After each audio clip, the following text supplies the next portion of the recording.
What's that gray area? What's the gray area? I want you to suggest what we should be talking about. I mean, you said the gray area is a lot complex. What are you talking about? How could we take this show? I'm asking you the same question, but how could we take this show to another level based on what you just said? I think the way we could stop clapping for one thing and sharing. But the other thing I think we could deal with is recognize that many of us have conflicted views. Let's just take a subject like affirmative action. I think most people have conflicted views about that. Most people I did my research on did, both black and white. Let's take crime, for example.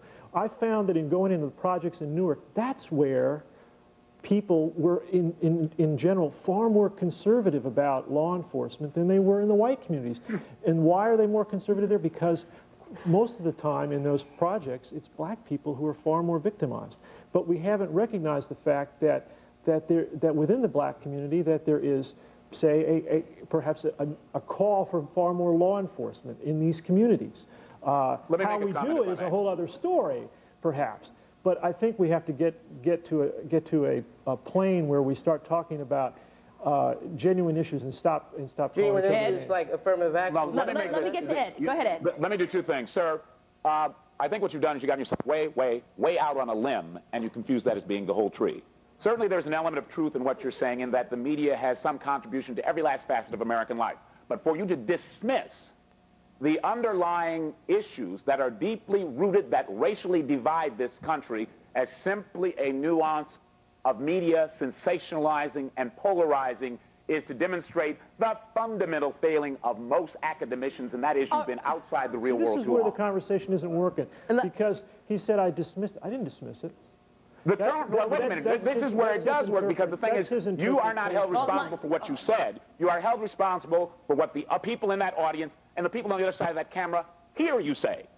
And I'm saying if you are a professional and you cannot, in fact, correctly articulate what you're saying, then therein is another problem with media. What I'm saying I heard is that you are basically totally avoiding, failing to deal with wait a second, Ed. Let me ask you something. fundamental racial questions, and you're dismissing it all as punishing the messenger because he brings an unpopular message. Okay, how long do we spend on the history of the problem and not deal with the problem? And how do we... If the history has not changed, you stay on the history until the history changes. So wait a second. Okay, but how then do we dialogue so we're not yelling at each other and we're actually listening with to one another? We clean up our own houses first. So you start with cleaning up your own like the Million Man March. For all those brothers that were out there, I applaud them myself. But we start there first, and then we could speak to each other. Email that says, why is it that as I look around my little part of the world, I see people getting along? Why as the population increases and diversifies, crime drops? Yet I am plummeted with negativity from the media about my neighbors and told I must fear those that appear different. That's from Dan, and he leads me to a very interesting poll the Los Angeles Times recently did. They found that people say their feelings about crime are based 65% on what they read and see in the media, and only 21% on what they actually experience. Let me get this question. Let me get this question. I have an audience let me tell you what here. Dan needs to do. Dan needs to stop looking at the little world and look at the whole globe. So he needs to stop looking at what's going on in his community and understand that this problem does not only exist in his community. Maybe the people in his place of living have been able to get along, but on a larger globe... Isn't it a good thing that they get along in that community? Yeah. It's unreal. Wait a minute. Is that a yes or a no? Isn't it a good thing that Dan gets along with the people in his community? First of all, I'd like to know where this community is at, so maybe we can all locate there, because I don't know where it is at. What's different? The guy says, I get along with black people, brown people, green people in my community, and I read that there's a problem. Isn't it a good thing that Dan gets along with people? Like I said, I'd like to visit Dan's neighborhood to try and find out exactly what he's saying. What's your name? I just want to say that my father's the prosecuting attorney of Teaneck, where he deals with crime like every single day, and I go to court with him, and the only people that I ever see are white people being prosecuted, except for one person, Wilson Pickett. Are you in court every day? No. Maybe not every day, but whenever I do go. I never see any white people on my side of the bench. Let's take a break. When we come twice a month. When we come back, I never see any white folks. Solutions, because we need some solutions. Where do we go from here, folks? Stay with us.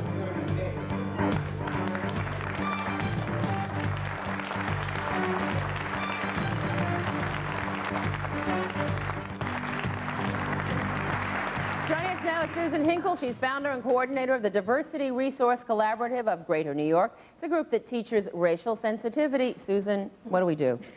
We dialogue. And I agree that part of what is happening here is entertainment. But it also is dialogue. It's people beginning to talk. I think people need to talk. They want to know. They want to overcome fear.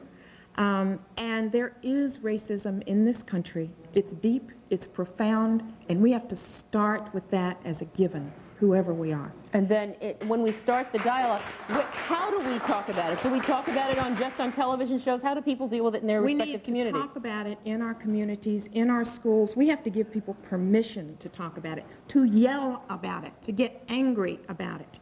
We have to talk. And you said we have to talk in our own communities. We have to know each other. Right. We have to have affinity groups. We have to talk with each other in our own groups, whether they be racial groups, whether they be religious groups, whether they be groups of gay people talking about what it means in this society to be who we are. Well, Jared, you haven't said anything in a minute. Go ahead. Well, I think we have been talking about dialogue for 30 or 40 years now. I think dialogue has really not worked very well. And the fact is, it may be that some of our racial problems simply cannot be solved. Race is a fact, and perhaps we should give up trying to integrate, trying to force people together, and just realize that people by and large prefer the company of people like themselves, and give up on this idea of multiracialism and integration. Wait a minute, hold on, Mike. I disagree with that, Jared, and I'll tell you why. I love it. Because I think I want to talk seriously here about some research that I've done in the course of my work. We have 3 minutes, and I've got a few audience members. In Teaneck, New Jersey, where people, on paper, it's an integrated town, but I found that people were not really talking to each other that much. And when they finally did, some interesting things happened. And one of the things they discovered is that they had a lot in common. And unfortunately, I don't think people do enough of this kind of thing. We may have been calling for dialogue for 30 years, but I'm not sure we've really had much of it. I think it has to take place in very small groups, however. I don't think it can work in a large group. I think, around a dinner table, that sort of thing. And when it has been done in small towns, it has worked. But I'll tell you, this is a very long process. You don't see the results in a week.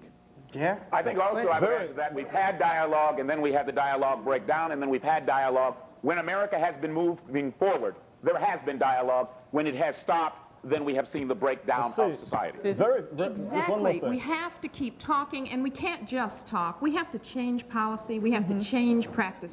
We do want many of the same things. But you need to understand that things are not bad, and they've always been bad. They've been bad, they've been made better, and then they've gotten worse. Okay, what's your name, dear?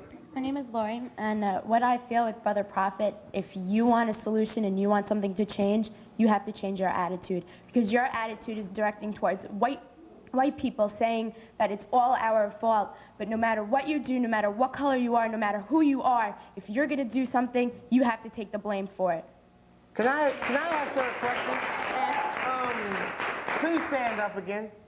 You said that I have said that it's all white people's fault. Is that what? No, I'm not saying that you're saying it's all white people's fault. What I'm saying, though, is that a lot of people in this audience right now directing everything towards white people. No. You didn't telling us that it's our fault. You said, Brother but it's not our fault. It is because if you do something and you do the crime, you have to pay the time. I think that should be with white folks as well as black folks, though. And white folks don't pay the time for their crimes. Only black people pay the crimes. Hold on a second.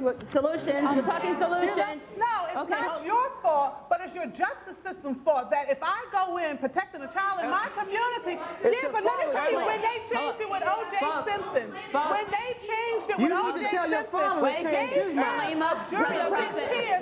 we were still wrong. You need to tell your grandfather to change his mind. You need to tell your father to change his mind. Wait a second. Hold on. This is not you know what? No, wait a second. Wait a second. Your grandfather's legacy is really strong. No, excuse me. I want to end on something positive. I'm ending on solutions. Thank you.